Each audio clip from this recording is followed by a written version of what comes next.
panibagong taon, panibagong season na naman ng ating vlog. Ngayon guys, sasakay na naman ako ng barko at panibagong role na naman ang ating gagampanan. So samahan nyo ako guys sa ating paglalayag. Ngayon, I'm on the way to the airport dahil nga may flight pa akong hinahabol.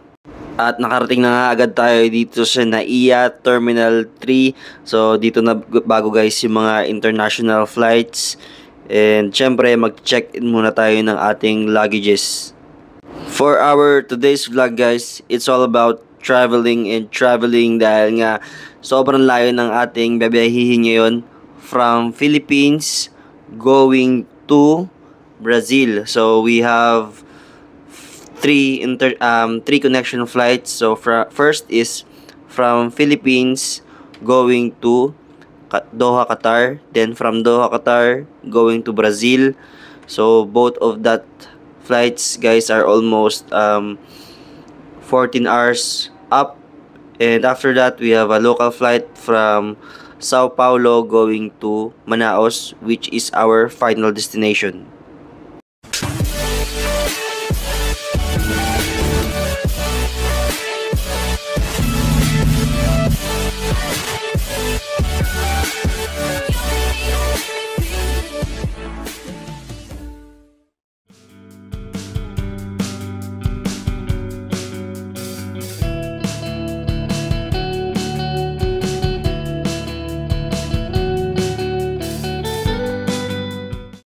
So ako, nakapag-check-in na ako ng mga luggages ko, yung mga kasama ko, bago pa lang sila mag-check-in, kaya dito muna ako sa OFW Lounge. So libre yung mga pagkain dito guys. So lahat ng OFW, welcome na welcome dito.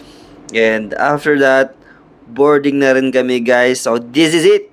So first flight, Manila to Doha, Qatar.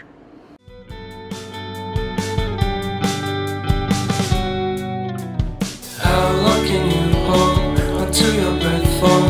It's been too long now. I think that I want. I second guess you, I second guess me, I second guess them. Don't second guess me.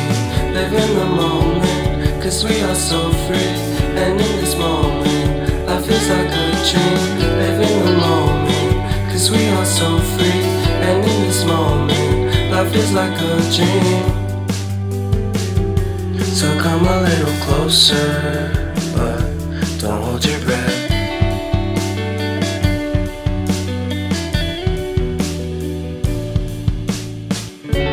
Silence in the background, violence in your eyes now.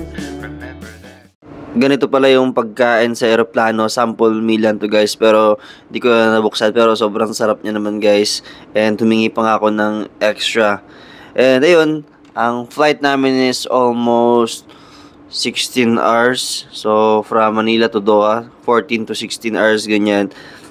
And yun, sobrang pagod na naman ng mga biyahe, guys. Pero, yun, kailangan natin, guys, dahil para sa pera, yun. And syempre, para sa adventure din, guys. Yun naman, para makapag-explore tayo ng mga different places. Kaya nga tayo nag-seaman, guys, di ba? So, nandito na kami sa Doha, Qatar. And we have a next flight agad. Boarding na agad namin during this time. Kaya kailangan na rin magmadali papunta sa gate ng aming bagong flight. So next flight naman is going to Brazil.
wala pang mahigit 1 oras simula nang lumapag kami dito sa Qatar. Pumunta na agad kami dito sa aming boarding gate at pagdating namin guys, naabutan agad namin na may pila na agad. So start na kami ng boarding. Yan. So pumasok na kami ng eroplano dahil we have a next flight na ulit guys. Pero that's okay. Nakakapagod lang talaga. And ito yung pinakamatagal na biyahe. This is like 18 hours na flight. So yung upuan ko pala sa pinakagilid. So okay lang kasi para hindi na ako makabother kapag mag-CCR ako. And kahit na hindi siya window seat, okay lang. Kasi pag sa window seat ka, mas mahirap din guys. Kasi kapag iihi ka, marami kang mabobother. After 18 hours of flight, labasan na ulit kami guys. So hindi na ako masyadong nakapag-video sa loob ng eroplano dahil wala namang meron sa eroplano. Okay lang. Ito nga pala yung business class. Hopefully, someday, yun, makapag-business class tayo dahil sobrang nakakaingit ang kanilang upuan. Ang balita ko, anlipan na sila ng pagkain. Kahit anong pagkain yung order nila, okay lang, walang problema.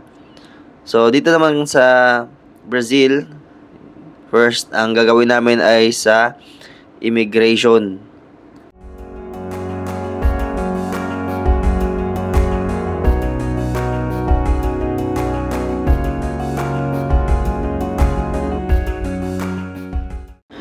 Hindi lang pala kami guys, yung mga joiners dito sa Brazil.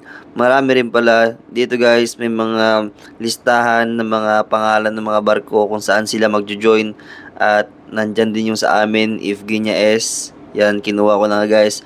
At hinintay ko ang aking mga kasama dahil ang aming susunod na pupuntahan ay dapat sabay-sabay kami, which is immigration. So bago kami pumunta ng immigration, dito guys, ang dadaanan namin duty free. Sayang hindi ako masyadong nakapagtingin ng mga pwedeng bilhin. Pero medyo expensive din naman dito guys. Pero gusto ko sanang bumili ng tablet or ng cellphone. Dito sa Brazil, we have a 10 hours waiting time. So medyo matagal-tagal kaya kumain muna ako guys. Ang binayaran ko dito sa Burger King na to is 500 pesos lang. Sobrang laki yan guys sa personal. Yung burger din. Only na rin yung kanyang drinks. Tinry ko na yung mga drinks nila. And after yan, mag-check-in na rin kami ng aming mga luggages. Pagkatapos namin mag-check-in, so pwede na kaming pumunta sa aming boarding gate at maghintay-hintay sa aming susunod na flight. Ang next flight nga namin ay domestic flight lang. So, small displacement aircraft lang yung gagamitin namin. Which is yun, saglit lang, mga 4 hours flight time lang. So, para pumunta sa aeroplano, kailangan namin mag-bus, may service sila, ganyan.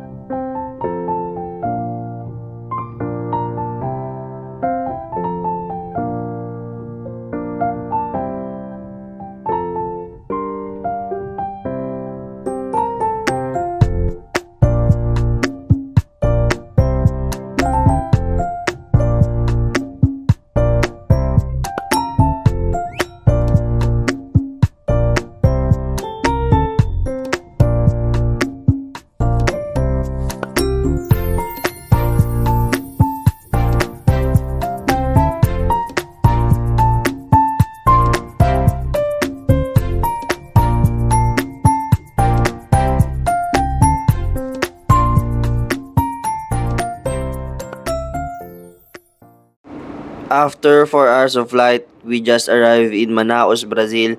So, we are just waiting for our luggages. And yun, pagkatapos namin dito, dediretso na rin kami sa aming barko dahil na-scam nga kami guys. Sabi nung agent, meron pa daw kaming 2 days sa hotel pero scam nga yun. And yun, dito na kami sa bangka, papunta sa barko. Yung Manaus pala guys is sa Amazon River. So 5 days na transit yan sa Amazon River. So first time ko rin sumampa dito guys at makaparating sa Manaus, and of course Amazon River na napakakilala sa buong mundo dahil ang Amazon River is the largest river in the world. So isipin mo, kasya yung barko sa river, and hindi lang isang barko. At saka hindi lang maliit na barko, malalaking barko. Yun guys, ganun siya kalaki. At ito na nga ang ating barko guys. So sasampa na tayo dyan at magsisimula na naman ang ating 9 months na kontrata. Bugbugan na naman. Alright!